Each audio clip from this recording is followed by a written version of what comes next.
गिरिधारी शिष्य राधा विनोद बिहारी जू की जाय। श्री गोविंद गोपीनाथ मदन मोहन जू की जाय। नित्य ललित विष्णु विष्णुपाद शतर शत शिशुमार भक्ति वेदांत नारायण गोसाई महाराज श्री गुरुदेव की जाय।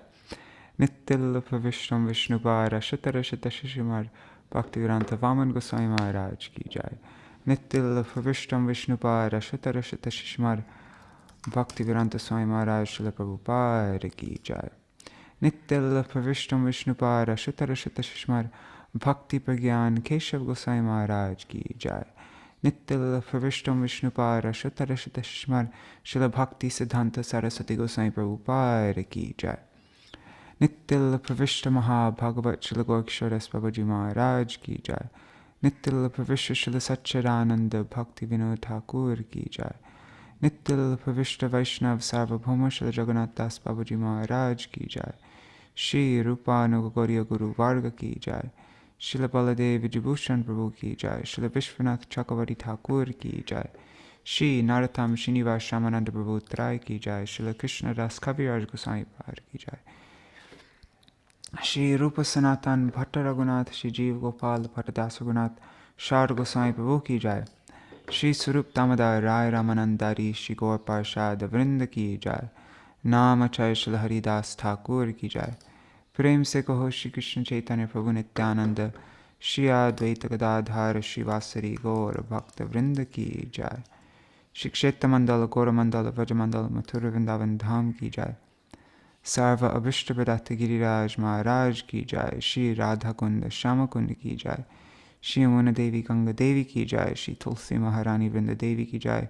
श्री भक्ति देवी की जाय। श्री पूर्णमासी योगमाया की जाय। श्री गोपेश्वर महादेव की जाय।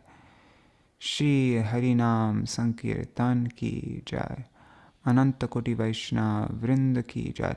जय श्री नित्य ललित विष्णु विष्णुपाद शतर शत शिशुमार श्रील भक्ति विज्ञान भारती गोसाई महाराज की जाय। नित्य ललित विष्णु विष्णुपाद शिशुमार श्रील भक्ति वल्लभ तीर्थ गोसाई महाराज की जाय। नित्य ललित विष्णु विष्णुपाद श्रील भक्ति दैत माधव गोसाई महाराज की जाय। नित्य ललित विष्णु विष्णुपाद शतर शत शिशुमार श्रील भक्ति प्रमोद पुरी गोसाई महाराज की जाय। नित्य ललित विष्णु विष्णुपाद शतर शत शिशुमार श्रील भक्ति प्रमोद पुरी गोसाई महाराज की जाय। जिस नित्य ललित विष्णु विष्णुपाद शतर शत शिशुमार भक्ति रक्षक क्षीरा गोसाई महाराज की जाय। स्वपरिकार श्रील प्रभुपाद की जाय। जय श्री कात्यायनी व्रत की जाय। सर्व ब्रज देवी गण की जाय। श्री हरिनाम संकीर्तन की जाय। अनंत कोटि वैष्णव वृंद की जाय। समागत गौर भक्त वृंद की जाय। श्री निताय गौर प्रेमानंदे हरि हरि बोल। ग्रंथराज Shrimad Bhagavatam ki jai. Oh, and we're going to read from Ānanda-vṛndāvana. So, Ānanda-vṛndāvana-campū ki jai. Śrīla Kavi-karṇapura ki jai. So, reading from today. Hare Krishna, everybody. Dandavat pranams. Kishore Krishna Prabhu here on Zoom. And then on YouTube, Ganga Mataji, Vidya Lalasa Didi, Raseshwari Mataji, Meena Podel. And I see there's another couple other people watching. Pranams to all of you. Hari Bol. All right, so I haven't read this yet. Today is the day that the very young Vraj Gopis, they started their Katyayani Vrat to obtain Krishna as their husband. That was their prayer to Katyayani Devi. So, yeah, I thought today would be nice to read about that. And then I think tomorrow we will start Chaitanya Bhagavat again. We'll start from the Madhya Kanda. So I'll share my screen and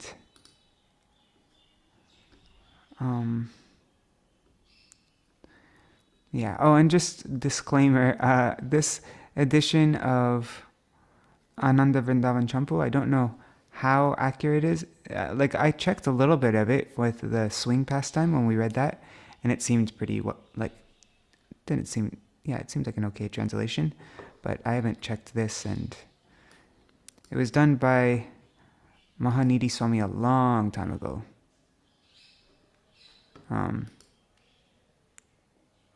When am I going to Navadvip? I'm going to Navadvip on the 4th. 4th, early morning. I'll be leaving before Mangalarti on the 4th. Okay. Where did I put it? 1 second. Okay, it's here. Actually, before that, let's first read what Gurudev said about Katyayani Vrat. I'm just gonna, I haven't searched through this before. This is like, this is the first time.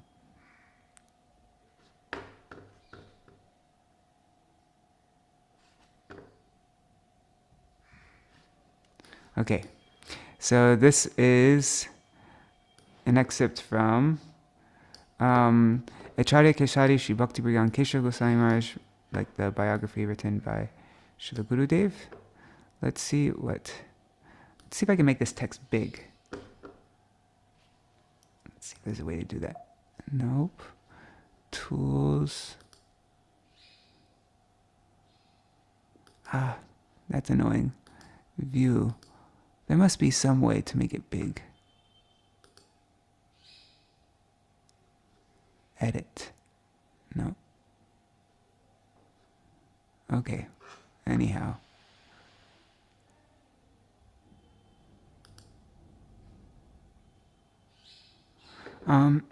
Sorry, you guys won't be able to see this. I'm just going to read it. Yeah, I don't even need to share the screen. Okay. So, in the book Acharya Kesari Shri Bhaktivedanta Keshav Goswami Maharaj, the biography of Srila, written by Srila Gurudev, he said,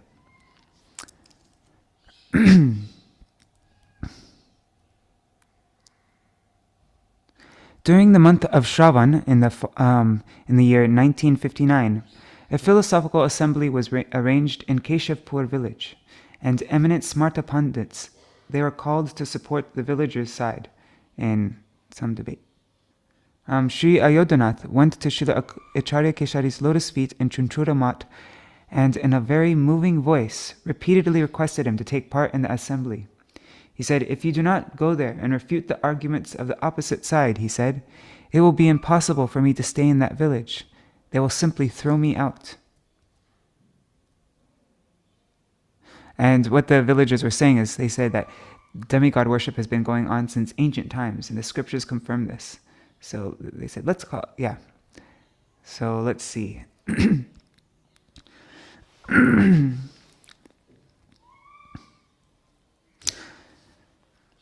Okay, before this occurrence, it had been decided that Srila Acharya Dev would go to Pichalda for the installation of the deities, which was to take place at the same time as the assembly in Keshavpur.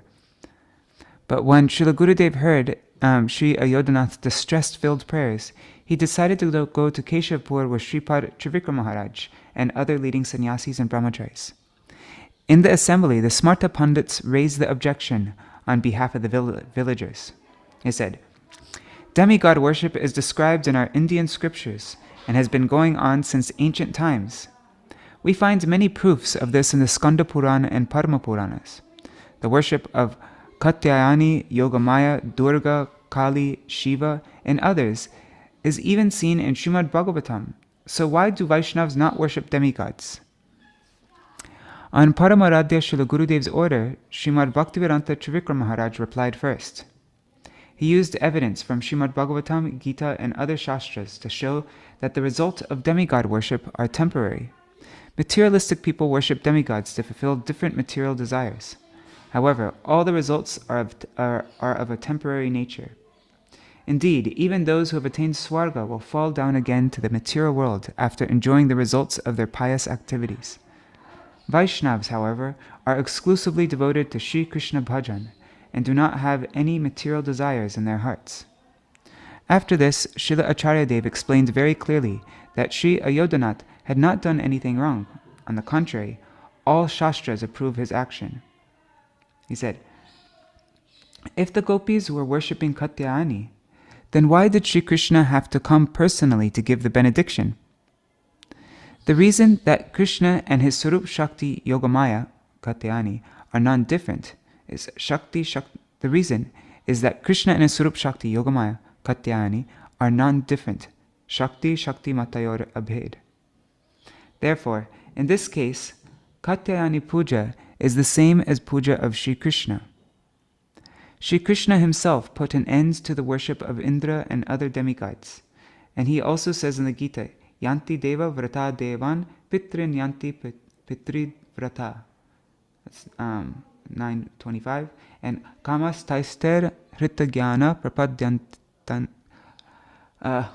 Prapadyantenya Devata. 720. Evidence that the results of demigod worship are temporary is also found in Padma Purana, and he gives some. So the demigods cannot relieve us from the vicious cycle of birth and death, nor can they give us Krishna Bhakti. The second point is that in Padma Purana, demigod worship is prohibited for one-pointed Vaishnavas. The performance of demigod worship is considered to be an offense to the holy name. Statements from Shastra are even cited in Satkriya Saradipika prohibiting one-pointed Vaishnavas from performing demigod worship. When the opposite side heard Srila Gurudev's vigorous lecture, they became speechless. The next day, another religious assembly was arranged on the school premises. There, Srila Acharyadev emphasized the importance of leading a religious life and said that the only duty of human beings is to devote themselves to spiritual life. A life devoid of spiritual practice is simply animal life. The main religion in Kali Yuga is chanting of Bhagavan's names. Kirtan of Bhagavan's names and hearing Harikatha in accordance with Vaishnava etiquette are the only means to make human life successful. After preaching Shuddha Bhakti in this way, through a comparative study of different subject matters, Srila Gurudev and his party returns to Sri Udharan Gaudiya Math in Chunchura. So, okay, that wasn't that much about. I saw the word Katyayani 5 times in that, and so I thought that would.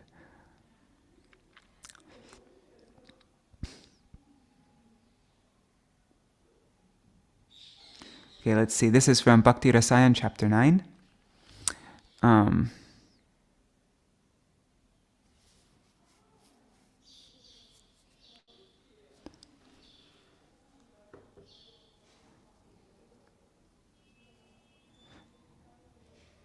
Okay, let's see what this is. I should have looked this up before. Once Durvasa Muni came and saw Krishna playing with his friends. The boys were putting dust on top of Krishna's head, and Krishna was chasing them and throwing dust on them also. They were sometimes embracing one another, sometimes singing, and sometimes verbally abusing one another as children do. Durvasa thought, "What is this? He who is the very embodiment of Brahman has taken birth in the house of Nanda. He's taken birth in the house of Nanda? Gazing in Krishna's direction, he became spellbound and just stood motionlessly. Krishna saw him from a distance and at once left his playing and approached him, saying, 'Baba, I have defeated Suwal.' And then Suwal came and said, 'I have defeated Kanaya.' Another boy came and said, 'I defeated Krishna.' And then Krishna said, 'No, Baba, I defeated him.' Durvasa could only silently gaze at Krishna, and then he sat down. He couldn't determine who defeated who and was unable to give them a verdict. Then Krishna sat in his lap, grabbing his beard. He said, 'Baba, you don't speak? Are you deaf and dumb?' Then, feeling restless, Krishna raced away from there, smiling, and began playing again. Durvasa had not entered Vraj after only 1 or 2 days' journey. He had been wandering for millions of years and had seen countless universes, countless Brahmas and Shankars. And after that he entered Vraj. Wonderstruck, he thought, "Here, playing with these boys, is the personification of Brahmananda?" From a distance he offered obeisances so as to not disturb Krishna's pastimes, and then he went away from there. This is the vision of Krishna being referred to in this verse by the line Itam Satam Brahma Sukhanubhutya. Then the next line refers to devotees who see Krishna as Paradevata, their worshipful deity. And then the third line says Maya Shrita Naradarakena, which means that those under the influence of Maya see Krishna as an ordinary child. But one more meaning has been given here. If this were to refer to the souls trapped in material illusion, then the sequence would be inconsistent. First was described how the sages see Krishna, and then how the devotees see him. So here, Maya Shritanam must refer to those who are under the influence of Yoga Maya. Sanatana Goswami quotes the verse, Katyayani Mahamaye Mahayoginyadishwari Nanda Gopa Sutam Devi Patim Me Kurute Namaha. That's Srimad Bhagavatam 10.22.4. O Katyayani, O possessor of the Yoga Maya potency, please give us a boon of having Krishna as our husband. That's what the gopis prayed. So in the verse we are discussing, Nara means those who have taken shelter of Yoga. Nara means that those who have taken shelter of Yoga Maya saw the son of Nanda Maharaj as an ordinary boy. They didn't see him with Aishwarya Bhav, awe and reverence, but with Madhurya Bhav, with loving friendship.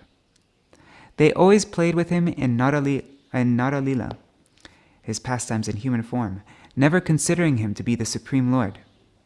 If Krishna ever tried to tell them that he was Bhagavan, the gopis would start clapping and say, "What? You are Bhagavan? You are only a liar and a cheat.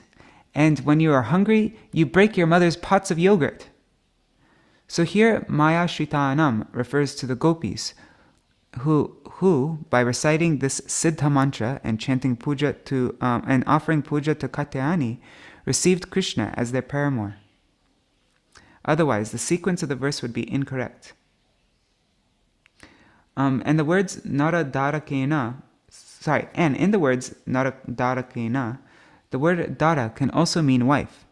So in this way, it refers to the gopis who always saw Krishna as an adolescent, as a kishore, handsomely decorated like a new bridegroom, and appearing supremely attractive as the king of dancers. This verse is saying that with this dearest paramour of the gopis, the sakas are playing all day long. So how fortunate must they be considered to be? What's the verse? I just want to see the verse that Guru's been explaining here. Okay, this is Srimad Bhagavatam 10.12.11. Itam satam brahma sukhanubhutya dasyam katanam paradaivatena maya shritanam naraktarakena sardam vijahru kritapunya punja. In this way, the greatly fortunate cowherd boys enjoy in various ways with Sri Krishna, who is seen as the Brahman effulgence by the Gyanis, as a supremely worshipful deity by the servants, and as an ordinary boy by the people in general.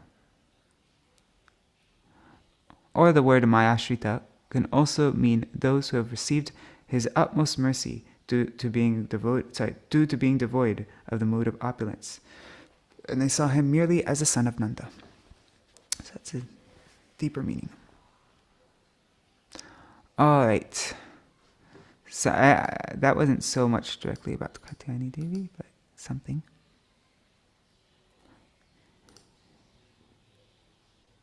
There isn't very much in Gurudev's books about.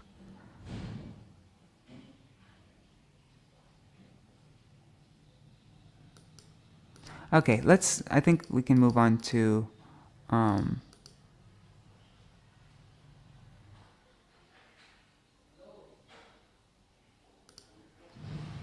I think we can move on now. There's a whole thing in Nectar of Govinda Lila.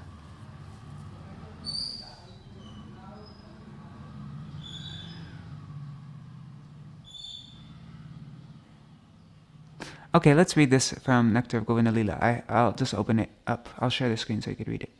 What chapter is this? This is chapter 4, Vasant Panchami. We'll just read a short excerpt and then we'll move on to... I just want to read something from Gurudev before we read anything else. Haribo, Nri Hari Prabhu, and Bhavatarani Mataji, and Champak Mataji. Haribo. Okay, I'm sharing my screen. This is chapter 4. Vasant Panchami. Let me just find it first.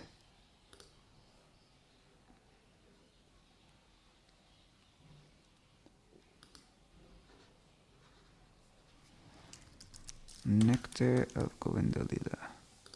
Let me just see Kishore's. Yeah.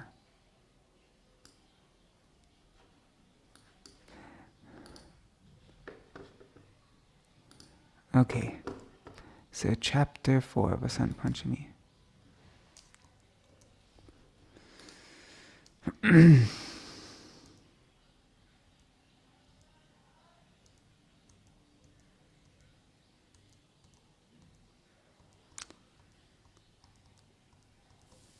is it? Actually, let me just type in Katyani. Find.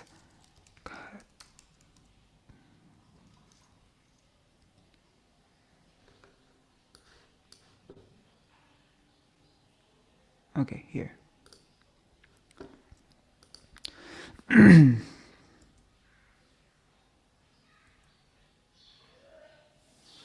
Okay. Krishna is himself the crown jewel of those who are Atmaran and Aptakam. He has no unfulfilled desire. All of his desires are satisfied, so he doesn't need to take anything from anyone to become complete. In living entities, we find this quality of incompleteness. In our happiness, knowledge, renunciation, or whatever, we are not complete. By taking from Krishna or taking from other people, we want to become complete. But Krishna is Atmarama and Aptakama. He needs nothing to enjoy, but upon seeing the desires of his devotees, the desire to enjoy arises within him. Bhagavan apita ratri sharadot pulamalika viksharantum manaschakre yoga mayam upashrita. Srimad Bhagavatam 10:29-1. Bhagavan Sri Krishna, witnessing the arrival of those autumn nights scented with blossoming jasmine flowers, desired to enjoy loving affairs, and for this purpose he employed his Yogamaya potency. Bhagavan is Aptakam, but still there is some desire in his heart, because he is Rasik, and also Raso Vaisa, he is the emporium of Ras. There is also desire in the hearts of the Gopis to taste that Ras. Although Krishna is Atmarama and Aptakama, today he'll be drowned in Ras, because within the Gopis is a desire that Krishna will be pleased. For this purpose, they worshipped the goddess Katyayani, and for 1 year before, during the month of Kartik, she gave them a boon, and now their hearts are eager for the fulfillment of that boon. The description of Sharadiya Ras has been given in Srimad Bhagavatam, and it is very beautiful and pleasing to the heart. Vasanti Ras has been described by... Okay. Alright, that's all I've been able to find about Katyani and Gurudev's books, not very much. So now let's read from Ānanda-vṛndāvana-campū. Let's see actually if there's anything else. Let's see the hit list. Yeah, there's Introduction to Geet Govinda, Pinnacle of Devotion, Secret Truths of the Bhagavatam, there's a little bit, but not that much. Okay, and of course in the Vrajamala Parikrama book.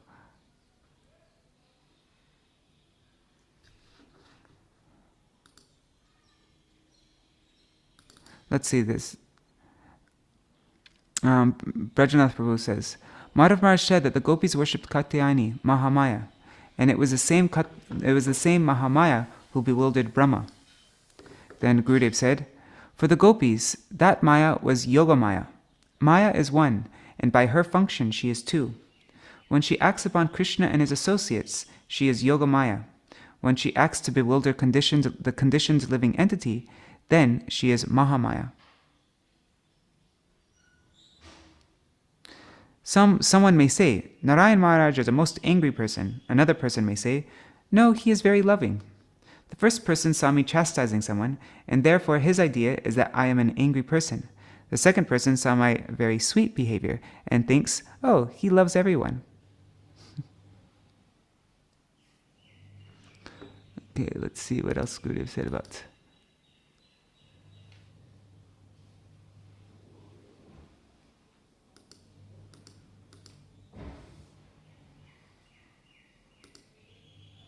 Yeah, okay, that's all. Okay, so now we're moving on to Ānanda-vṛndāvana-campū by Śrīla Kavi-karṇapura.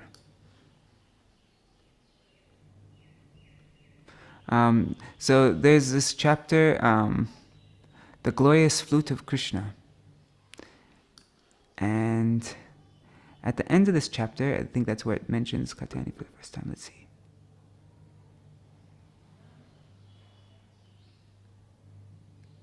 Okay, so sing the flutes, Krishna's flutes, the flute's ability to drastically alter the state of other moving and non-moving entities. The gopis worried about upholding their vows. The gopis said, "Can any young woman possibly stop the low sounds of that resonating flute, which the enemy of Kaliya started playing upon attaining youth? It is so terrible that it brings about a state of death, like that induced by drinking poison. Rather than stopping it, we simply become playthings in the hands of that flute. That flute sound is the blemish on our family. But if we cannot hear it, then we die in the pain of separation. Agonized by this painful separation, we absorb our minds in remembering the Prince of Vrindavan, the Lord of our hearts. His fickle mind is always agitated by lust, so every day he proudly displays the attracting power of his flute song and enjoys a festival beneath the trees of Vrindavan. But still, the residents of Vrindavan always offer him the greatest respect. With the sweetness of his bodily effulgence, he pleases all living entities and satisfies the world." So I'm just giving you, and they say many other things. So thus, Dhanya Saki, let me make this bigger so you can see it now.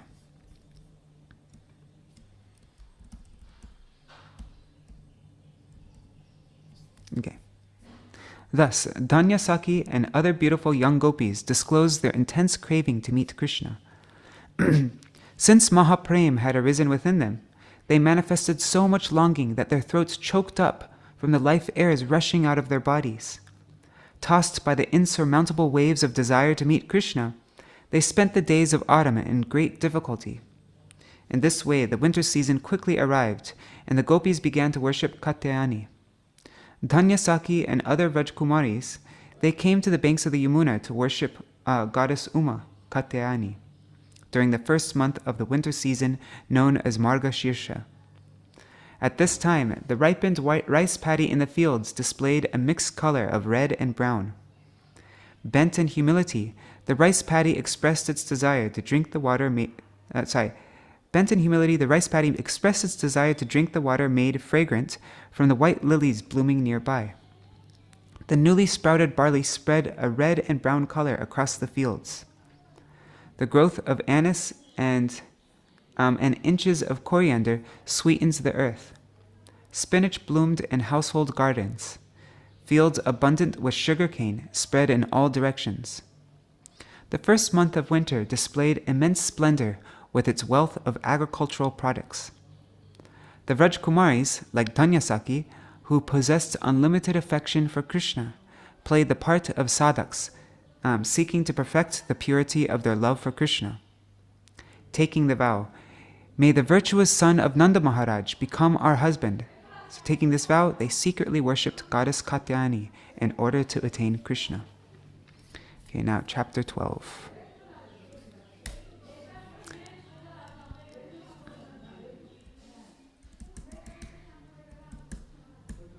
Actually, let's change the font. I like Balaram. That's one of my favorite fonts.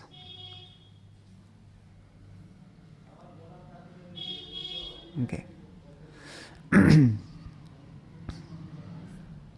One second, let me just check the comments.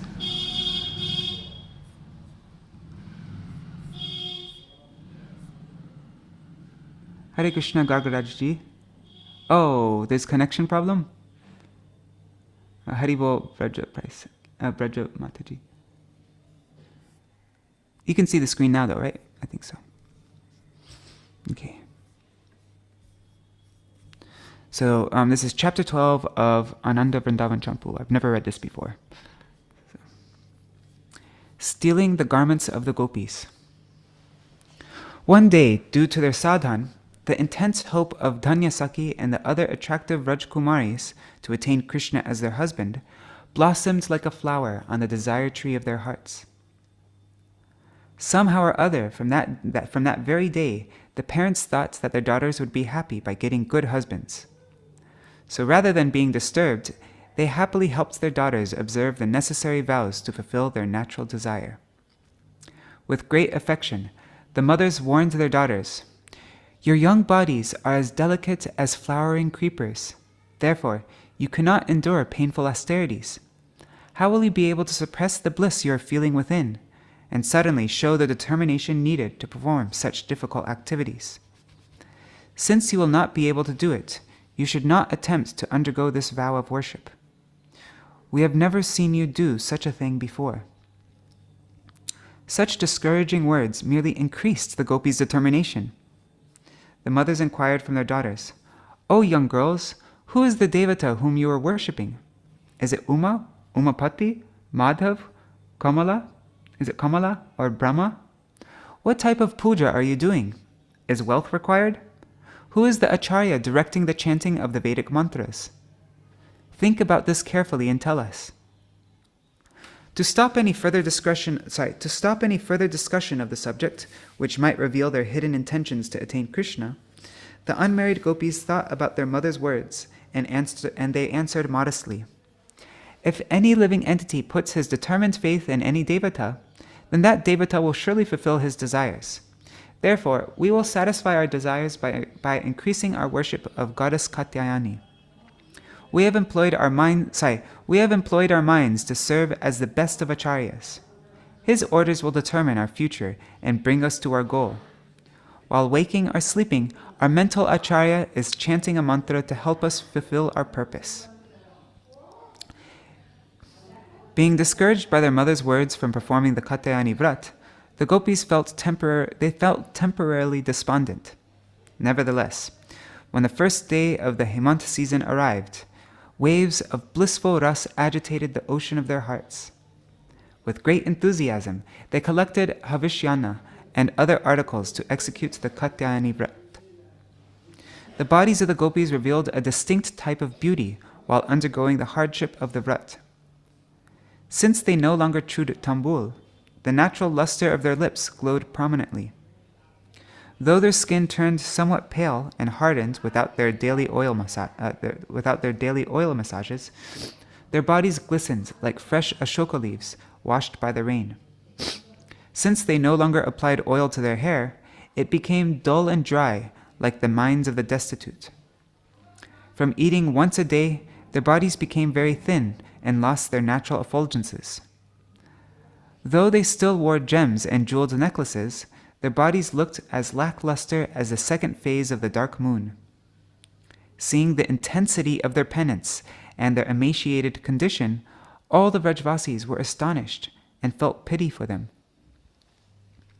The burning desire to attain Krishna within the minds of the gopis interrupted their sleep and forced them to wake up in the middle of the night. Although insufficient sleep reddened their eyes, they washed their faces, discarded their white sleeping dresses, and put on auspicious pink clothes. While throwing off the lethargy of sleep, they joyfully considered, "Following the scriptural injunctions, let us take an early morning bath in the Yamuna." Every morning, the gopis would meet according to the secret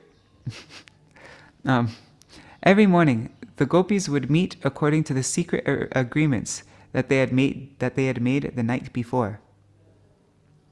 Welcoming each other with respectful words, they embraced and exchanged great love. With their impeccable qualities and graceful lotus stem-like arms, the gopis looked like an attractive cluster of lotuses walking down the path. Alone, they felt shy and hesitant to approach Krishna. But as a group, they shone with the pride and power of a dazzling cascade of light. Spreading their radiant effulgences in all directions, the gopis appeared like a garland of lightning bolts moving on the earth. Every day before sunrise, these lovely young ladies went to the Yamuna while singing loudly about the qualities of Hari, who is forever praised by heavenly demigods like Brahma. Full of rhythm and precise intonations, the voices blended harmoniously with the soft, sweet notes of their venas, I think it's supposed to say. A sweet smell emanated from their mouths as the gopis engaged in kirtan. Captivated by that fragrance, swarms of bees flew excitedly toward their lotus faces, hoping to drink the nectar. When the gopis blinked their eyes in fear of the buzzing bees, the beauty of their faces greatly increased. The chiming sounds of their bangles conquered the chirping of love-maddened sparrows. Just as the hot sunshine does not wilt the lotus flowers, the faces of the gopis remained fresh and attractive, even though they constantly burned with the desire to meet Krishna. The maidservants of the gopis followed behind them, carrying the finest ingredients for Devi Puja, which they had collected according to strict rules. Thus, the Rajakumaris, brimming with affection, ignored the restrictions imposed by their elders and proceeded to the bank of the Yamuna. Although Yamuna Devi is the daughter of the sun, who removes all darkness and afflictions, she herself is filled with streams of darkness. With the eyes of her swirling waves, Yamuna Devi could directly perceive the faith of the young women who desired Nanda Sutta as their husband. Seeing the agitation caused by their blossoming prem, Yamuna Devi wanted to embrace the gopis within the playful hands of her waves. Yamuna respectfully said, "O Sakis, come, come." Then she made a jut sound with her waves, in response to the delicate jut sound of the gopis' ankle bells as they quickly ran down the forest path. Understanding the desire of the young girls, Yamuna Devi offered her respects and tenderly looked at the gopis from the corners of her lotus flower eyes. One second, I just need to clear my throat.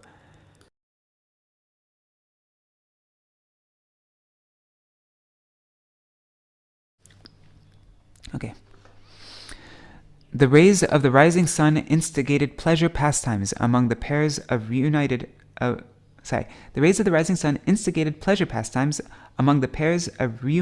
Chakravaka birds who had been separated the night before.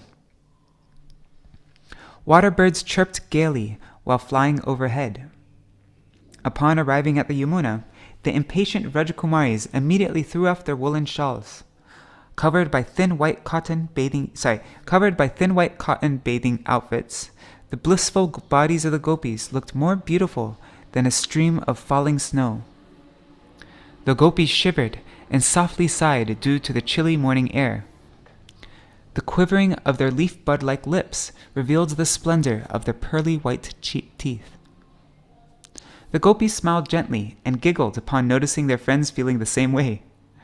Reacting to the biting cold, the gopis made a comic scene by slapping their arms and crossing their legs in various contorted postures. Commencing their vrat, the Vrajkumaris offered obeisances to Kalindi before bathing. Climbing down the bank, they slowly entered the water, ignoring the cold, and they followed all the prescribed rules and completed their baths. Then they joyfully ran back up the banks of the Yamuna. After coming out of the Yamuna, the gopis felt elated over courageously tolerating the painful cold water. And they were wearing, it says that they were wearing, it says, covered by thin white cotton bathing outfits. So they were wearing outfits when they went in the Yamuna.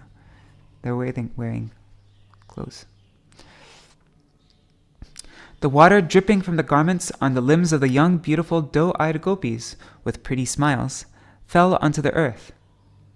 It seems that their bodies wept golden tears after being tortured by the cold black waters of the Yamuna. The water birds that had spent their youth among the blooming lotus flowers in the Yamuna saw these drops as the wonderful essence of nectarian beauty. The shimmering light emanating from their golden bodies made the gopis look like blissful embodiments of the goddess of fortune. The water previously caught in their hair now poured out rapidly. It appeared as if the gopis cried out of fear. As they gracefully dried themselves with small towels, the gopis looked, I don't know what this is supposed to say. Something beautiful. Very beautiful. They looked very beautiful. After removing the water from their bodies, the gopis compassionately gave up their enmity toward the cold water. While drying and arranging their hair, it seems that the gopis were showing affection to their weeping hair. The desirable Vrajkumaris had achieved a unique position due to their sweet beauty and refulgent golden complexions. Yeah. After bathing and drying their creeper-like bodies, the gopis looked even more beautiful as they filled their lotus mouths with the sweet name of Krishna. Even Lakshmi Devi could not surpass their fortune. While dressing in fresh clothes, they thoroughly immersed their minds in remembrance of Krishna.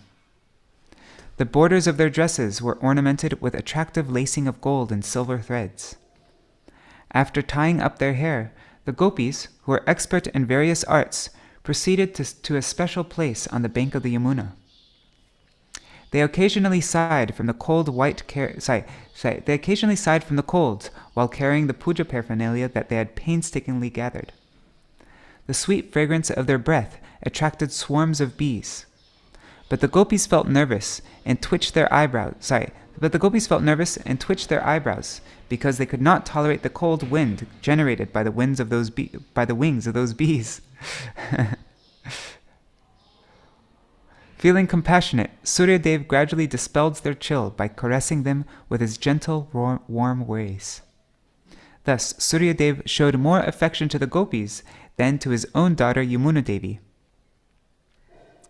The gopis set the excellent puja items on the sandy white banks of the Yamuna, which glistens like camphor powder. They chose a clean, quiet place for puja. It was a secluded location, undisturbed by the wind, and free from the contamination of Yamuna foam and the footprints of birds and animals. Desiring to make a murti of goddess Katyayani out of sand, the highly qualified gopis spoke in sweet voices, resembling the soft cooing of cuckoos. One gopi said, "O my friends, we have never observed the Katyayani Vrat. Before initiating this auspicious act, we should remove the evil elements from the atmosphere. Are we going to conduct the worship individually or all together? Let us decide in such a way that we do not end up with a disaster. With faith and intelligence, we should take decision." Another Sakhi said, "We should do the puja all together in a group. To perform puja separately is not good. Worshipping together will be more beneficial." The experts in puja chanted sweet verses praising Krishna's attributes while offering handfuls of fragrant flowers to a murti of Katyayani molded from sand. Seeing the elegant murti, the gopis felt that Bhagavati Katyayani herself had appeared in that murti. The gopis thought, How fortunate we are to perceive the goddess Bhagavati, even though we have not yet installed the deity. Feeling that they had satisfied Devi Katyayani, the gopis felt elated. This strengthens their determination to execute the vow. To properly please Katyayani, the gopis did Manasi Puja of the Murti before commencing the worship. While concealing the confidential desires within their hearts and controlling their minds, the gopis silently fetched water from the Yamuna. The gopis kept Krishna locked inside their hearts like a precious treasure. After washing their hands and doing achman, they sat down on kusha asans. Fixing their minds in the mode of goodness, the gopis silently worshipped Katyayani. To invoke Katyayani's presence in the murti, the expert pujaris respectfully uttered the mantra. Iha gacha, gacha devi, sannidham, iha chara, krishnasya sannidham naha,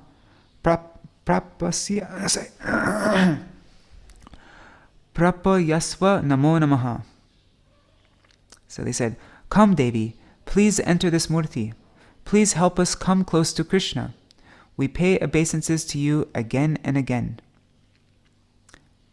Iha gacha, gacha devi, sannidhanam, iha chara, krishnasya sannidhanam, sannidhanam naha, prapayasya. Oh God, I'm having such a hard time speaking. Prapayasva namo namaha. After invoking Katyayani Devi in this way, the young gopis carefully placed an asan before her. With great bliss, they humbly requested the glorious Katyayani, Welcome, Devi. We offer our heartfelt respects to you. please accept this splendid asan. O Devi, may your visit be auspicious. We secretly request you to be merciful to us and bring Krishna before us. While bathing Katyayani's feet in water mixed with the appropriate ingredients, the Gopi said, O completely pure Durga, please accept this worship of your feet. May our breasts be cooled by this foot water, which reminds us of Krishna's perspiration. Please help us meet our beloved Krishna. Following the foot wash, the Vrajkumaris offered priceless arghya, auspicious hand wash, made of selected items gathered according to Shastric rules. O Devi, you are worshipable by all the demigods. We offer this arghya in hopes that you will soon award us the association of Krishna, who is our Maha Arghya. After arghya, the gopis presented achman, mouthwash. O Devi, we offer this pleasant achman to you in hopes that we will be able to taste Krishna. Then they offered madhuparka, a pleasant drink composed of honey, ghee, and yogurt. That's what makes the charnamrita sweet. They offer this madhuparka, saying, O Devi, we offer you this sweet madhuparka with the desire to taste Krishna's honey-sweet lips. Absorbed in samadhi and overcome with prem ras, those young, pure-hearted girls with thin waists offered achman again while saying, We offer you this achman with a desire to repeatedly drink the nectar from Krishna's lotus mouth. They brought aromatic oil in a jeweled container for massaging the body. Even without any wind, it automatically dispersed its rich fragrance through the air. It was an attractive deep red oil, just suitable for massage. The gopi said, O Devi, please accept this oil for massaging your body. Please attach our bodies, which are saturated with prem, to each of Krishna's limbs. To remove the oil, they used a soft-scented powder, which seemed like a spray from a fountain of concentrated bliss. While doing this, the gopi said, We offer this fragrant powder to you. Please remove our sorrow by giving us the association of Krishna. They respectfully offered bathing water scented with the finest camphor and kept in a golden vessel. We offer you this finely scented bathwater. Please arrange for us to bathe in the nectar of Krishna's association. The Vraj Gopis very methodically offered a neatly folded sari woven with golden threads. O Devi, please accept this golden sari. Please arrange that our clothes will be exchanged with Krishna's clothes. They brought the best quality flawless jewels and ornaments made by expert goldsmiths. Please decorate yourself, O Devi, with these priceless ornaments, and please adorn us with the nectar of Krishna's limbs. The young lotus-eyed gopis brought attractive ointments made of aguru, camphor, and musk. O Devi, we offer you these opulent ointments. Please arrange that our bodies will become anointed with the touch of Krishna's limbs. The air attained good fortune by carrying the pleasing celestial aromas of the various scents presented by the gopis. O Devi, we offer you these scents which enliven the nostrils. Please make our limbs fragrant with the aroma from Krishna's body. They offered Vrindavan flowers from all 6 seasons, which were very colorful, covered with sweet pollen, and surrounded by bees. O Devi, let our lips be worshipped by Krishna's teeth, which conquer the beauty of kunda flowers. They offered incense made from black aguru, kusrut, and clusters of the finest gulgul, saying, O Devi, we offer you this pleasing incense smoke. Please show us your effulgence and pacify our burning hearts. While offering opulent ghee lamps mixed with camphor, the gopis prayed, Please illumine the house of our breasts with the lamp of Krishna's Kaustuba jewel. They offered milk, butter, rock candy, bananas, coconuts, mung dal, sun-dried rice, cakes soaked in sugar water, malpua, sweet rice, cooked grains, amrita keli, and assorted little tasty cakes covered with powdered rock candy icing. While presenting these delicacies to Katyayani, the girls prayed, please eat all these pure and pleasing food offerings, and please give us the remnants from the lotus mouth of the ever-youthful Krishna." Fixing their minds on their goal, the gopis chanted the following mantra with full feeling. Katyayani Mahamaye Mahayoginyadishvari Nanda Gopa Sutam Devi Patim Me Kurute Namaha. O Goddess Katyayani, O great potency of the Lord, O possessor of great mystic power and mighty controller of all, please make the son of Nanda Maharaj our husband. We offer our obeisances unto you. Then they muttered japa with clear pronunciation. We offer tambula and achman sorry. This is a OCR, like it's so that's why there's things messed up everywhere. While offering tambula and achman, the gopis said, "Please relish this tambul made of betel, cloves, camphor, and cardamom, and please color our lips with the juice of Krishna's tambul." Performing arati, they said, "O Maheshwari, we show these lamps to you in hopes that you will please illumine our limbs with the glow of Krishna's limbs." After arati, they gracefully bowed down on the ground, and they offered eloquent prayers disclosing their mind's desires. The gopis prayed, "O Mother of Ganesh, neither your husband Mahadev, nor Brahma, nor Brihaspati can offer suitable praise to you, what to speak of others. We are greedy only to taste Krishna. Therefore, we glorify you so that you will stop the itching of our tongues. O Maheshwari, please shower your mercy upon us. You are called Yogamaya, the potency of Mahavishnu, who possess all energies. You have the power to do the impossible. You are peace, tolerance, nourishment, satisfaction, knowledge, and ignorance. Although you binds the living entities, you are the giver of liberation. O Mother of all, by your glance, the creation, maintenance, and destruction of the world takes place. O Devi, you are the pinnacle of all auspiciousness. Your order and glories are sitting like a swan on the heads of all the Devatas. You are expert in worshipping Krishna, and you are the supreme Vaishnavi. O Parameshwari, O Supreme Goddess, you always engage in the welfare of others. We pay our respects unto you. You perfectly understand the minds of all living entities, so please fulfill our desire to achieve Krishna as our husband." Upon finishing their personal prayers for that day, the gopis paid respects and offered the deity of Katyayani to the Yamuna.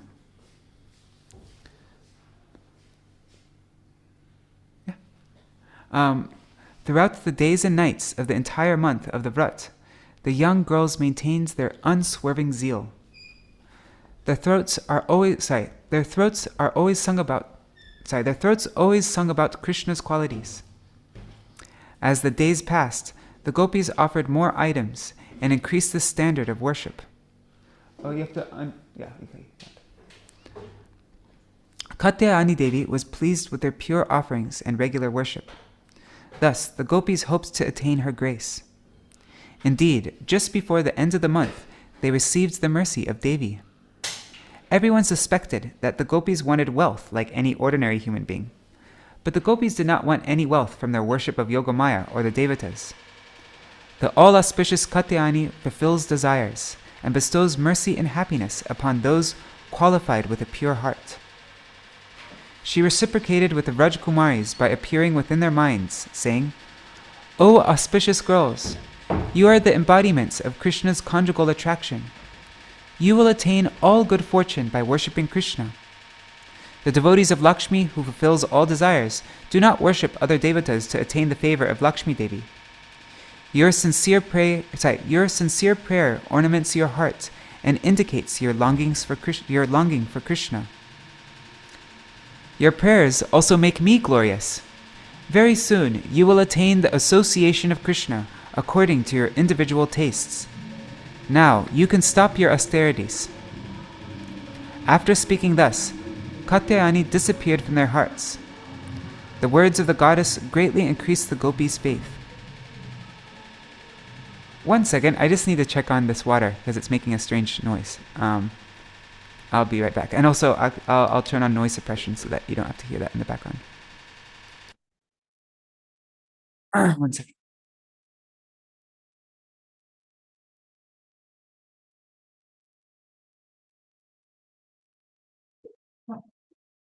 It's so weird. It doesn't seem to be working.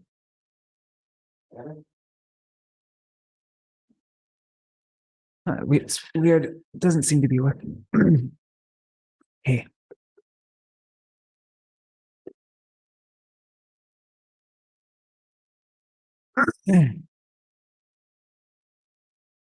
One second, let me just check the comments.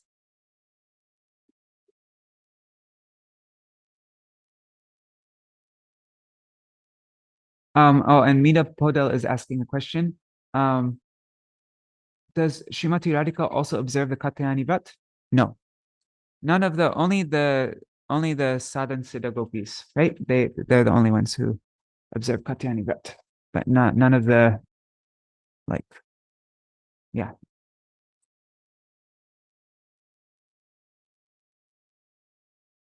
But Srimati Radhika and Lalita Vishaka, all the other gopis, they come on the very last day when Krishna, but they don't perform the whole Katyayani Vrat, the whole puja and everything, but they do come on the very last day. I think the young gopis invite them or something like that. Okay. After speaking thus, Katyayani disappeared from their hearts. The words of the goddess greatly increased the gopis' faith.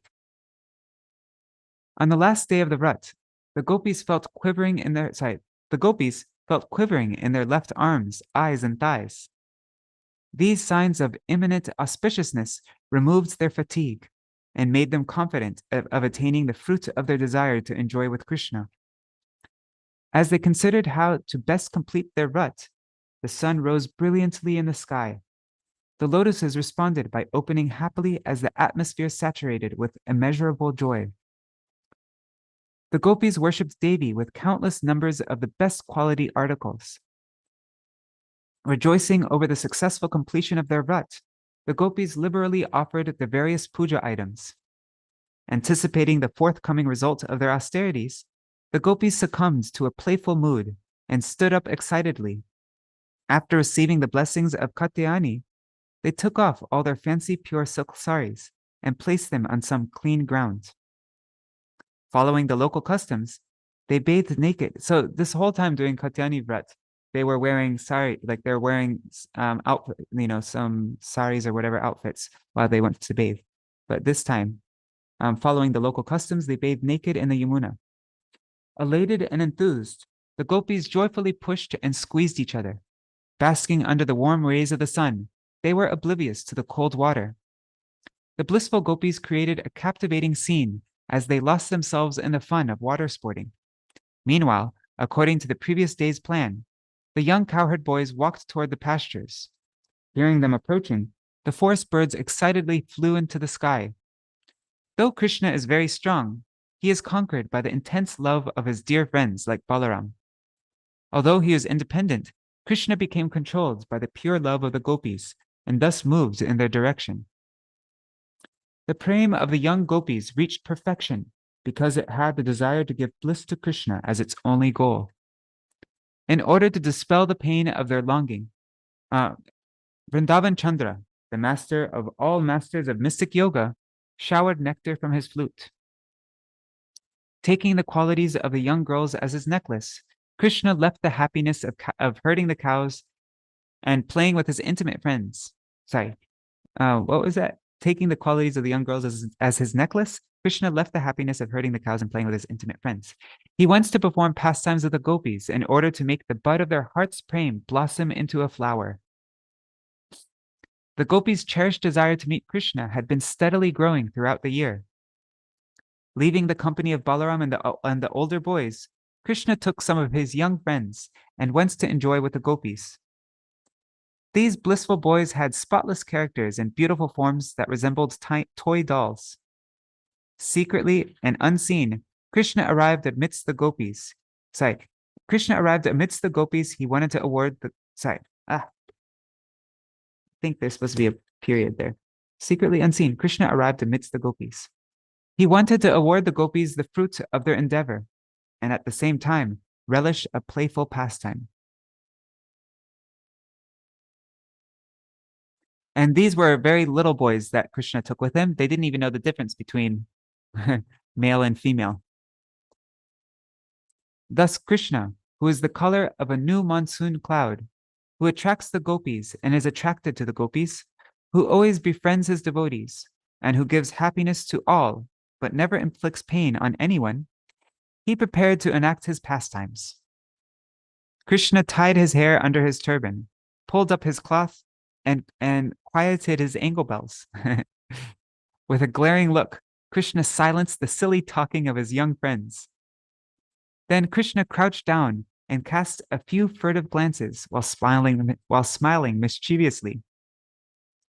Although Krishna is an unfathomable reservoir of steadiness and all other good qualities, he often displays a unique type of fickleness.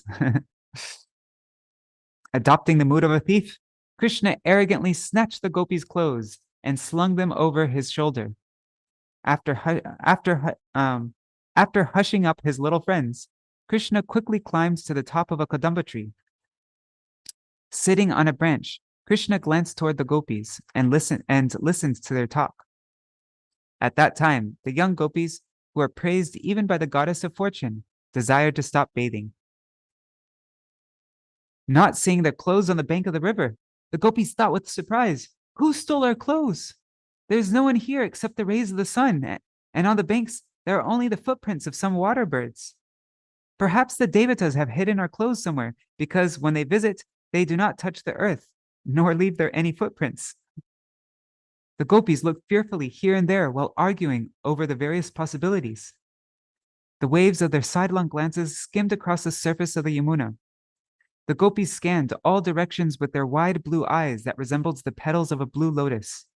Their unparalleled beauty astounded the whole universe. The glances of the gopis resembled rows of glittering safari fish, darting to and fro. Not finding their clothes, they submerged in an ocean of sorrow. Seeing their plight, the young prince of Vrindavan, who removes the sadness of the world, assumed a splendid aura of beauty as he sat on the kadamba tree. His natural effulgence easily eclipsed the radiance of the sun.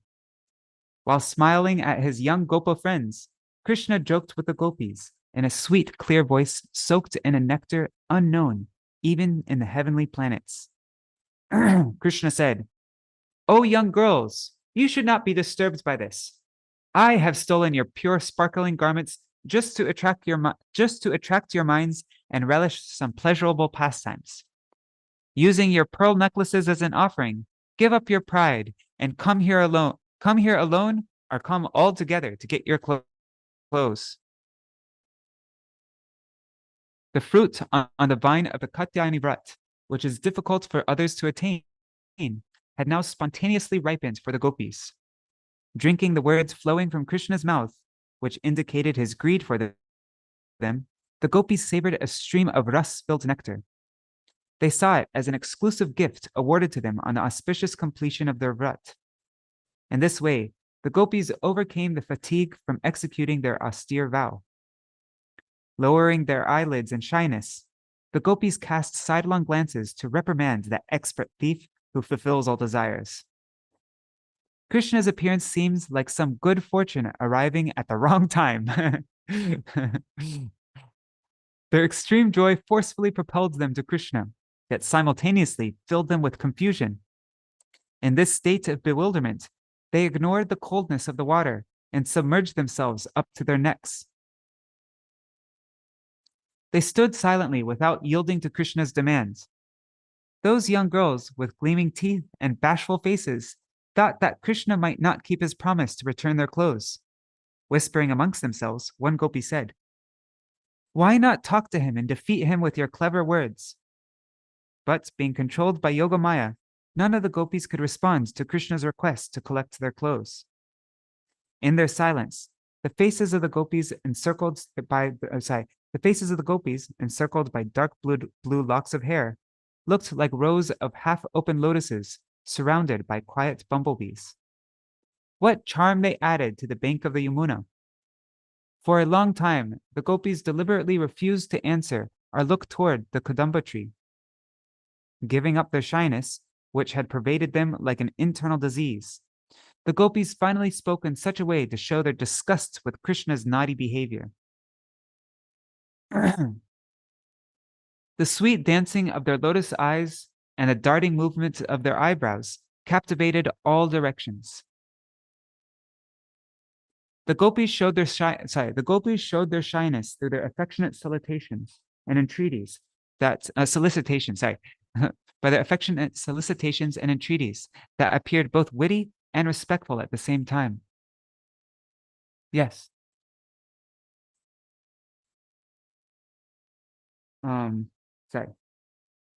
Their smiling faces created waves of sweetness as their teeth reflected on the water. One Gopi said, "Are you not the respectable son of the great king of Vrindavan who instructs everyone in proper behavior? Are you not the all-attractive ocean of good qualities, full of waves of compassion? Are you not the one who distributes wonderful auspiciousness on the earth with the beauty of your body? Are you not the personified bliss of Vrindavan, illuminating the eyes of everyone with your effulgent limbs? Are you not indifferent to the excessive praises of others? Are you not learned in all shastras and weapons? Are you not the remover of ignorance? Therefore, how could you have suddenly performed such an unjust and abominable act? You should not do such things, because you are the most worshipable entity and the benefactor of the world. So why have you done this? Atrocious act? We deserve your mercy after having executed such difficult austerities. Your conduct spells death to all the virgins in Vrindavan. Why did you steal our splendid garments needed for our vrat? Is this your idea of fun? It will not do you any good, but rather it will make you infamous. You should follow the path of honor and not be unfair. Now return our clothes and maintain your spotless fame." Affected by their plea and shyness, Krishna said, "O lotus-eyed girls, I am not a skillful speaker who is prone to lying. Of course, some eloquent speakers are so habituated to lying that even when telling lies, they repeatedly say it true. Thus, people accept their lies as truth. However, it is well known that my nectarian words are always true. Even in joking, I do not conceal the all-auspicious truth. It is not proper to joke, especially with ladies like you who are practicing vrats. When I said, 'Come and take your beautiful clothes,' I was not telling a lie." The Gopi said, "O one who removes intense pain and destroys irreligion, why are you deviating from the path of dharma? Even jokingly, a good person never says such things. O deliverer of Gajendra, you are famous for being naturally merciful.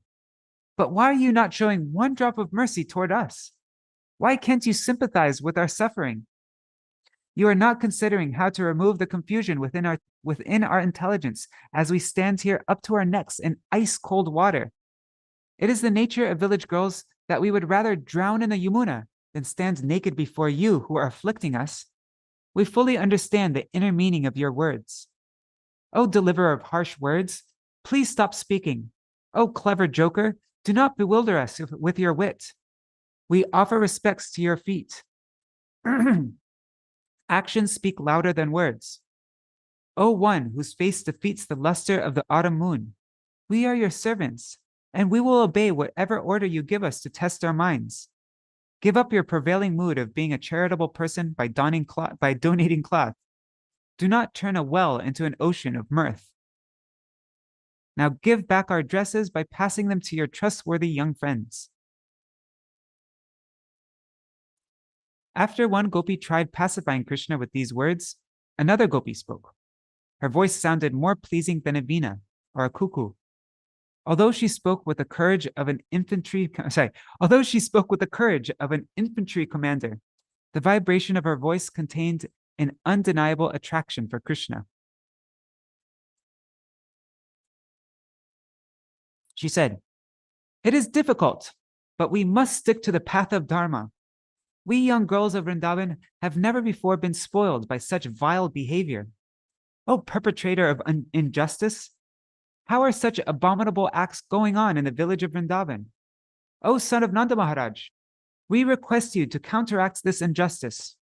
We are your servants and are very respectful towards you. But if you persist, we will complain to the king of Vrindavan. Wearing a necklace on his chest and enjoying the comical situation, Krishna smiled gently and said, "Oh, my dear love-saturated gopis, it does not befit you to speak like this.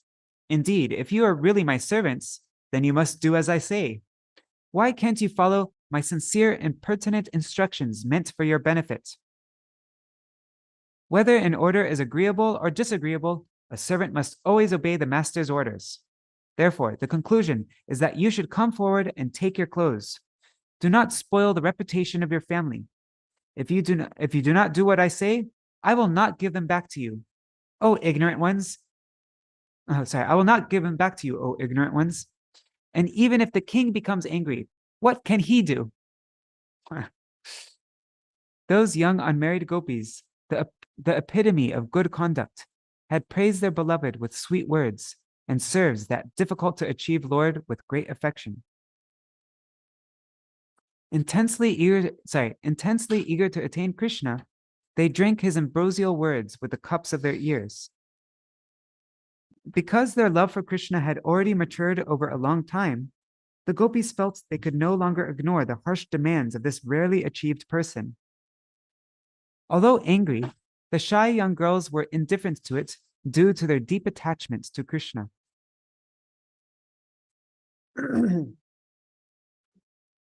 Agitated by the waves of prem, they took Krishna's order to heart and gradually moved toward the shore. The young girls covered their bodies with their long hair that hung to their feet. Surrounded by their curly dark locks, the lustrous lotus faces of the gopis looked like many small moons encircled by the essence of darkness. The beauty of their eyes eclipsed the beauty of blue lotus petals. Their graceful movements conquered the gliding of elegant swans, and their faces defeated the splendor of golden lotus flowers. Their tender feet had become completely numb from the cold. They felt very shy, but due to the bliss awakening within, their skin erupted with tiny thrill bumps, which appeared like particles of snow spread over their bodies by the winter winds. Inside themselves, the gopis waged a war with the forces of shyness, trying to hold them back, and the forces of desire pushing them forward. As they came up to their waist level in the water, the gopis suddenly stood still by the scolding of the Saki known as modesty. They joked with each other. "Oh, Saki, you go first." "No, you go first." "Oh, thin-waisted young girl, why not go?" "Oh, no, you go first." In that lonely place, Krishna greatly relished this splendid conversation. The gopis with the Saki known as modesty. The gopis could not move forward because the power of their moral character equaled that of their strong attraction to Krishna. Those saturated with Krishna prem, modesty subdued their ecstatic bliss. Glancing restlessly here and there from the corners of their eyes, the gopis came to the river's bank with great difficulty. Shri Krishna, the supreme relisher of ras, looked at the young girls with astonishment and cleverness. Being overpowered by shyness, they hid behind each other while trying to cover their private parts from his curious gaze. Those qualified gopis whose hearts burned with an intense desire to serve him, to those qualified gopis, Krishna said, "O Sakis, why are you afraid of me? You are standing there in a confused state as if you are not the least bit attracted." You're standing there in a confused state as if you're not the least a bit attracted. I'm sorry, I'm having a hard time reading. "How is it possible to cover yourselves? Sitting in the limbs of this tall tree, I can easily see you. On the pretext of morality, you are trying to cheat me. Now stand in a straight line, come before me, and exhibit your splendid beauty. By following my instructions, it will be very easy to get your clothes. The Vraj-kumaris attentively listened to the pleasing words of Krishna. Overcome with feelings of love, respect, and hesitation, each of the gopis slowly moved toward their beloved Lord. Krishna relished the purity of their love while observing their state of embarrassment.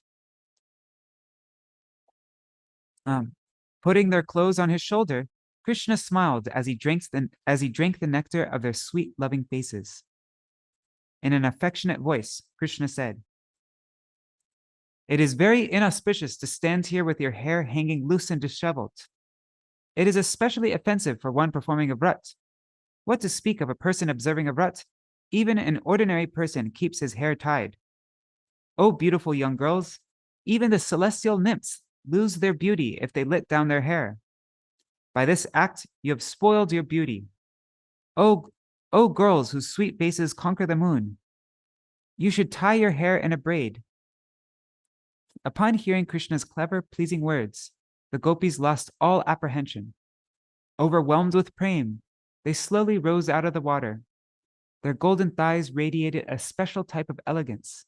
The ankle bells on their pink lotus feet resounded like an army of quarreling ducks. As the young girls stood before Krishna, they pleased him with the fickle sound of their bangles. Their hair stood on end as the gopis relished the moment with nervous laughter. The young gopis looked very beautiful with their slightly blooming golden breasts.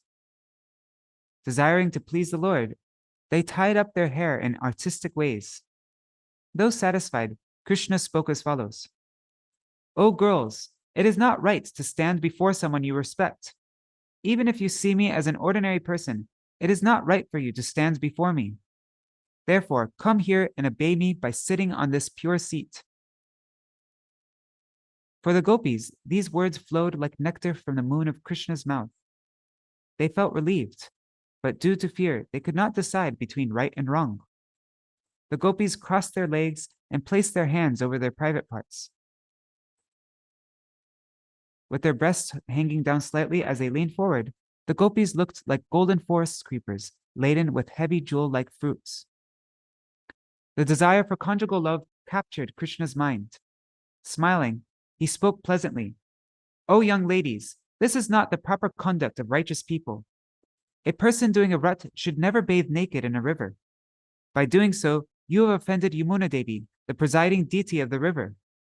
And by playing in the water while looking at the bank, you have also offended the Devatas. Although you have obstructed my desires, your offense can be mitigated because you acted in ignorance. If you really want to achieve the results of your vrat, then you must atone for your offenses by following my advice." Seriously considering Krishna's proposal, the doe-eyed gopis thought, "We should do whatever the opposition suggests. But we cannot guess what he will say next. And if we do not comply, the results of our vrat will be destroyed. So what can we do?" While thinking thus, the gopis spoke among themselves. One gopi said, "We are afraid and doubtful about following his advice." Though filled with great joy and fervor, the grip of timidity made the gopis apprehensive. Understanding their fatigue and mental condition, and seeing them losing their natural color, Krishna said, "O young girls, your glances fly hither and thither like the fearful eyes of the chakora. Why are you raising such harsh arguments? Please hear my words that can remove all the offenses made during your vrat. Can one quench his thirst without water? Without evening, summer gives no relief. Therefore, you should follow my order. You can wipe away all your sins just by offering your respects to me. If you do it with great faith and devotion, you will receive the desired result in many ways. O beautiful young girls, to counteract your offenses, you should stand before me with straightened legs and offer obeisances. And you should offer obeisances while placing your joined palms above your heads. Casting aside their shyness, the gopis obeyed the words of their dearmost lover. with half-closed eyes, they held their joined palms above their heads and offered respects to Krishna, who made them act like toy dolls.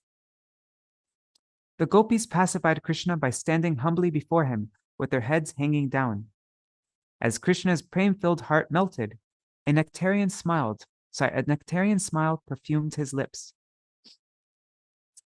Glancing wantonly at the young girls, Krishna revealed his desire by saying, "You have greatly pleased me, and I feel the utmost limit of love for you. Dress yourselves in your clothes, which are redder than pomegranate flowers. May you drown in the ocean of ecstasy according to your individual tastes of love."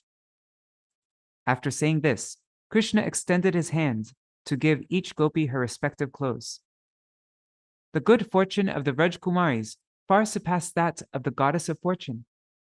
Holding their shimmering dresses in their hands, the gopis looked like clusters of golden lotuses bedecked with flags. They appeared very beautiful and ready for the play of love. Then they carefully put on their clothes that were nicely scented from the touch of Krishna's lotus hands.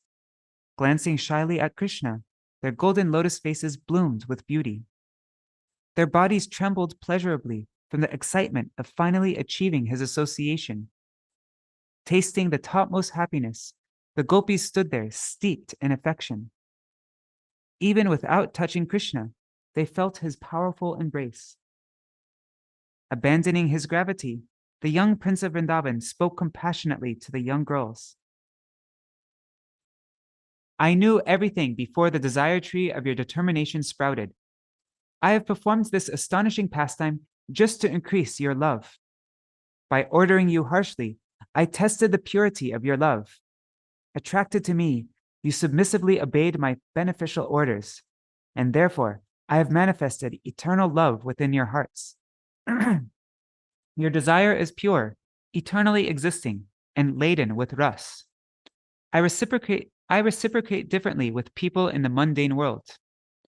If a pure-hearted person displays such intense desires, I will transform them into prem.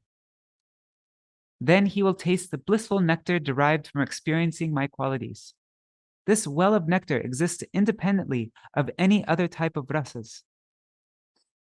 Even Lakshmi Devi hankers for the love that you have so clearly displayed.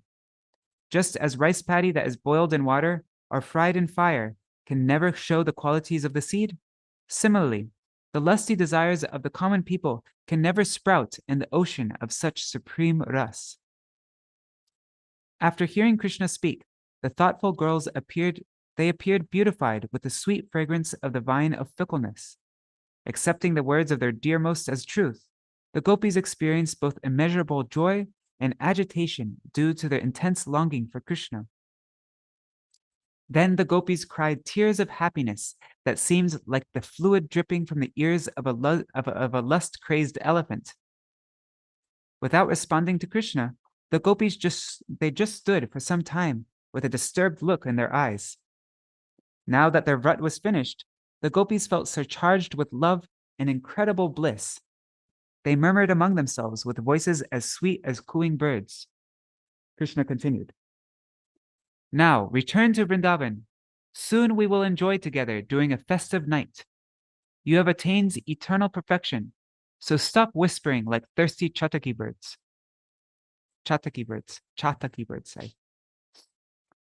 With their sidelong glances and lips trembling in love, the gopis appeared to be covering Krishna with a shower of blue lotus petals and newly unfurled leaves. Pacified and pleased, the gopis then returned to Vrindavan with great difficulty. Jai Shri Rajendra Nandan Sham Sundar Shri Krishna Chandra ki Jai, Sarva Vrajadevi Gana ki Jai, Shri Vastra Haran Lila ki Jai, Shri Yogamaya ki Jai. All right, so now what is it? Hare Krishna Prabhu. Okay, so now we can end. It's 8:30. I just noticed the time. And there's a little a clip of Gurudev talking about Katyayani Vrat. Well, actually, how he's saying that he's saying how. Anyways, I'll show you the quote after Jayadvani. I'll do a quick Mahamantra and then yeah, then we can do Jayadvani. So 1 second.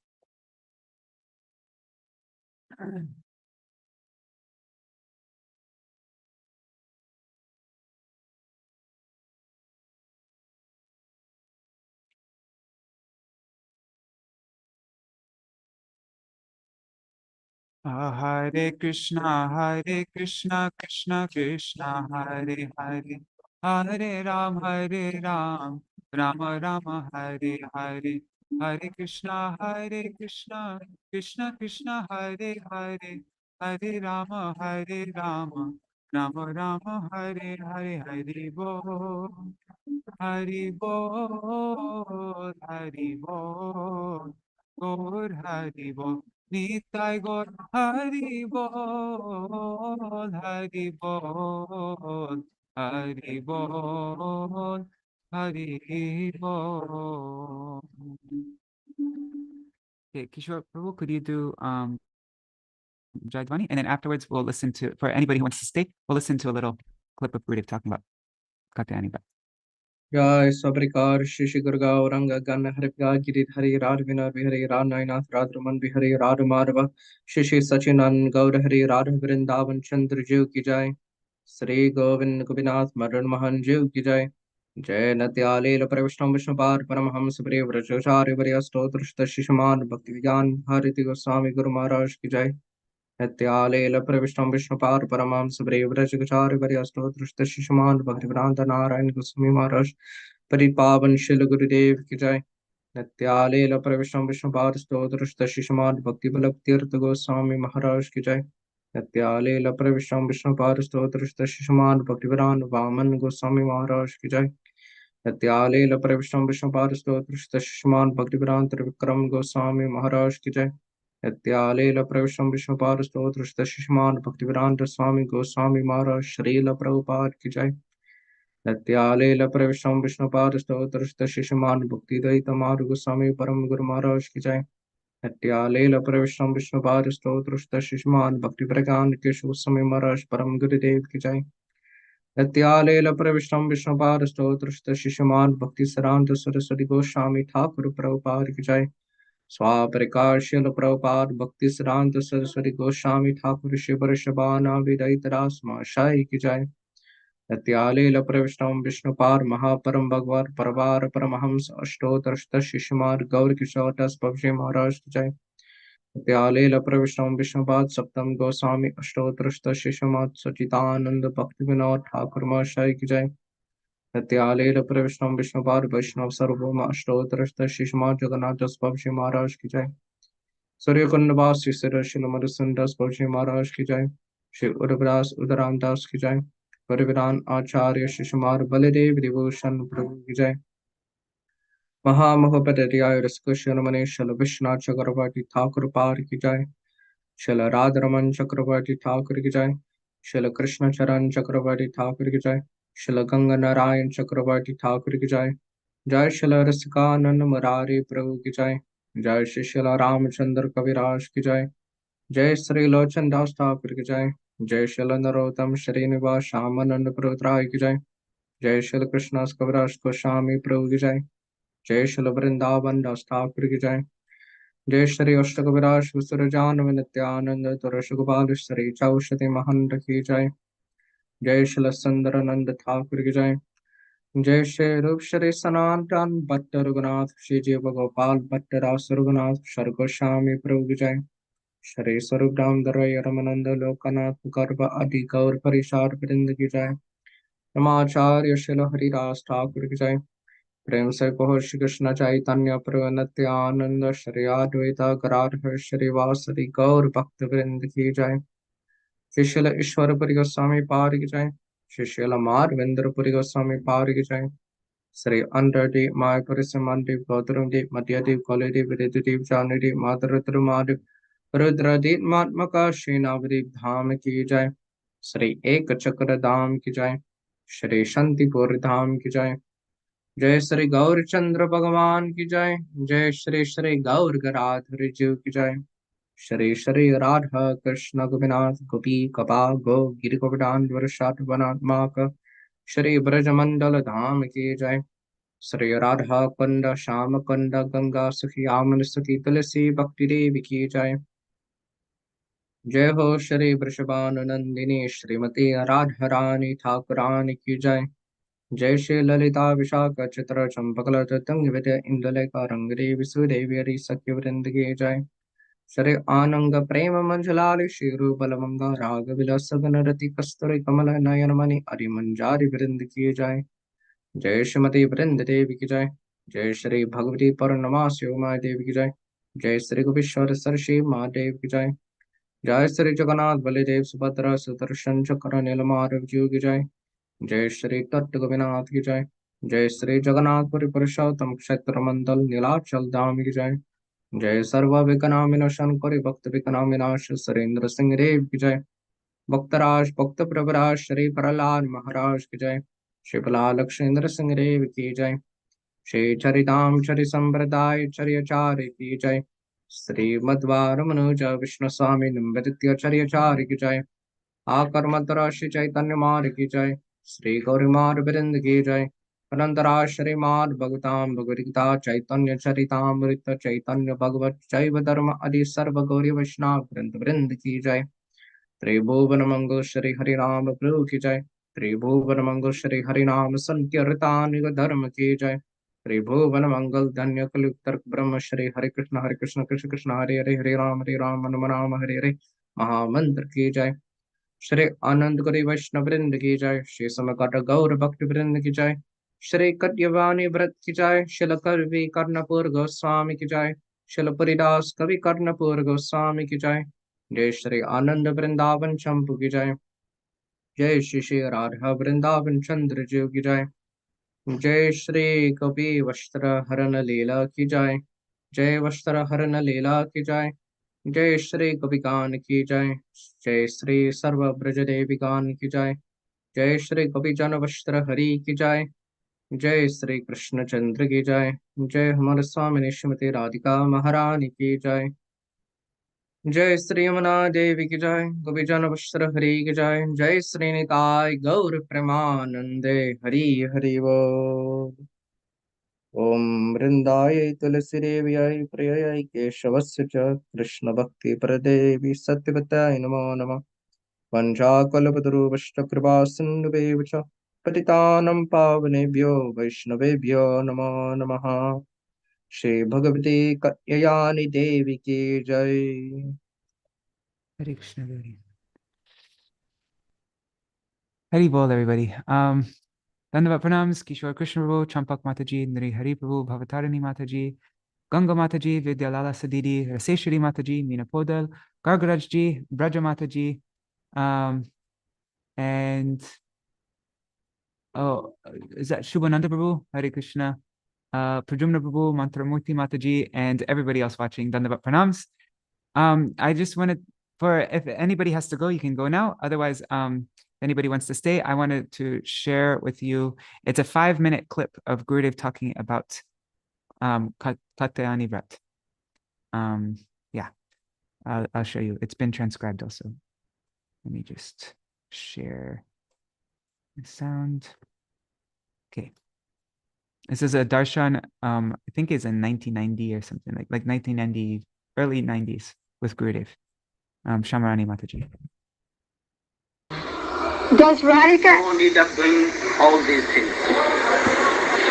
Because what Rupa Goswami, Sanatana Goswami, Raghunath Das Goswami, Sikh Goswami, and Krishnadas Kaviraj Goswami, and Vishwanath Chakravarti, what they have done is super.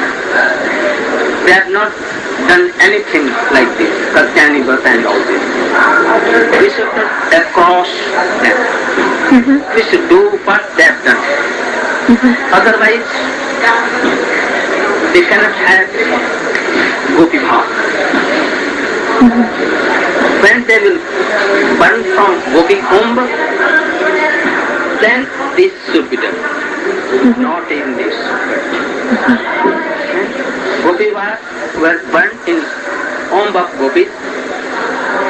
And Krishna has given his associations and our associates association.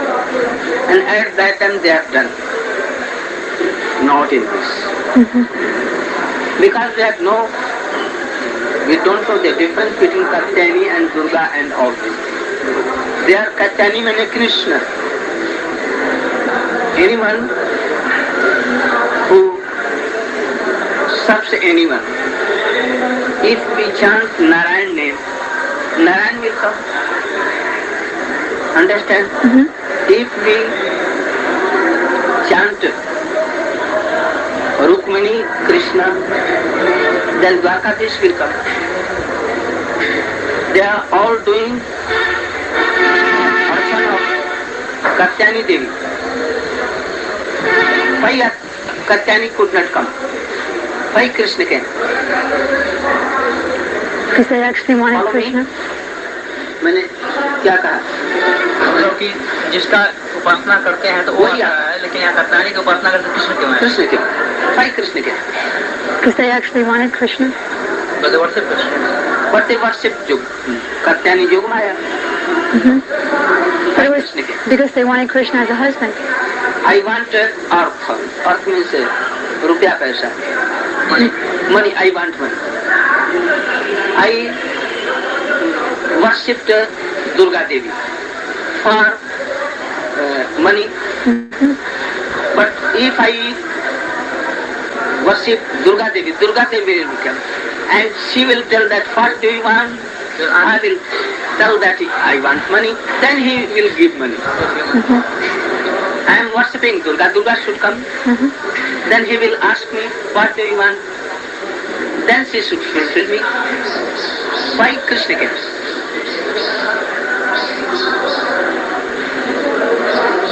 Why? Because the object and aim of that mantra was Krishna, not Katyani. So Krishna came. So they did not worship Katyani, but they worshipped Krishna. By fruit we know that what is different. So they worshipped Krishna. So we should do like this. Gopīs never, they worshipped Narayan, they worshipped Surya, they worshipped Durga. Chandravi used to serve Durga. And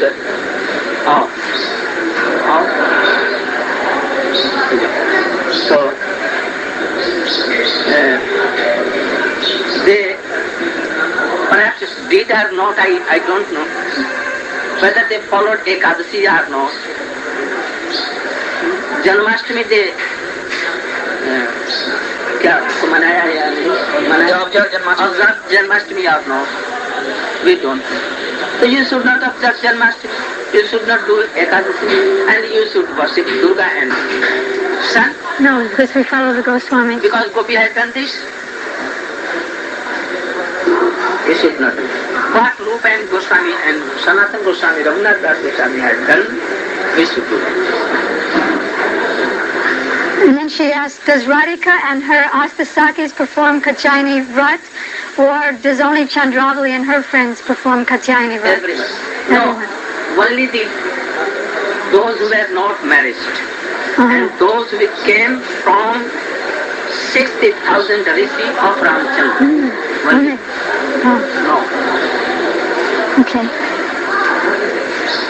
Another thing that Reiki is able to do, because does Radhika... No need of doing all these things. Very well, everybody. Okay, so just wanted to share that. Just looking at the comments. All right, so that is our reading for this morning. In the evening time, I will go. I'll go live at around 5:30 p.m. to read. We'll read from the diary of Śrīla Bhakti Pramod Puri Goswami Maharaj. And then I guess tomorrow, well, it depends. If we finish reading, I don't know how long his diary entries are. If we finish reading tonight, then we'll start Chaitanya Bhagavat tomorrow, Madhya Kanda. Otherwise, we'll start it. If we don't finish, then we'll start it the day after tomorrow. So yeah, we'll be commencing the Madhya Khanda of Chaitanya Bhagavat very soon. Tomorrow or the day after. All right. Dandavat pranams, everybody. Hari bol. Quick question. And also, I'm not totally sure if, like, I didn't read this Ānanda-vṛndāvana-campū beforehand, and while I was reading, I was wondering, like, is this too intimate and high to be reading about? Like, is this appropriate for me to be reading? I don't know. And if I did anything wrong, I pray Guru forgives me. Yeah, that was anyhow. What were you about to say, Kishore Prabhu? What exactly does it mean to like jump over the acharyas? I'm asking in general, not referring to the Kadya, just in general. What is the word ulanghan, right? That means to try to step over them, to try to do something that they didn't teach us, something that they didn't instruct us to do. They never gave any instructions that we should follow Katyani Vrat. We don't have any examples in any shastra of any acharya, anybody from the time of Mahaprabhu till present day. We have no example of any sadhak or anybody, any acharya who's, giving us the example of how we should follow. There's no example of anybody performing Katyani Vrat. And so that's what Gurudev was saying there. We should step over. And then the meaning of acharya that Prabhupada taught us is that it's a teacher by example. And he, Prabhupada gives a fabulous translation in the Hari Hari Bolite Have, how to proceed. And we follow always our spiritual master. And like Gurudev looked at me one time and said, you first, your spiritual master, you follow him. Then, others will come. But, and the others, Prabhupada mentioned that song, the 6 Goswamis, and the 6 Goswamis, we serve them, then Nityananda Prabhu, and he takes us to Chaitanya Mahaprabhu, who will open the pastimes to us. And it can be done all simultaneously, of course, but we have to see that, so that in that Gurudev is very clear that none of the Goswamis did those things, like you were saying. So, and they didn't have a material body like we do, like Gurudev says that at one point. They were great sages. I mean, they had the association of the Lord. That's from Ramachandra. Yes. Yeah, amazing. Yes. Yeah. So now Krishna says you have attained perfection. Yeah, so that's what I see, that jumping over the acharyas head is thinking, oh well, I'm seeing that. Oh, I read this, I see that, then I'll do it that way. What? We're not aspiring to be Krishna's. Yeah, we're not aspiring to be Krishna's paramours. We're aspiring to be Adyasis. He came over from the kitchen. She said, "We're not aspiring to be, paramours. We want to serve. We want to serve the pastimes. We want to serve. Yeah. Yes. Thank you. Oh, Mina Podal is asking, can I send the audio of Gurudev speaking to the group yes, okay, I'll share this audio if anybody wants to have it. I'll share it in our WhatsApp group and the transcription. Great. Super. Okay. All right, so I'll see you all either this evening or tomorrow morning. Whoever wants to join this evening, you're invited. Otherwise, see you tomorrow. Hari bol. Dandavat pranams, everybody. Hare Krishna.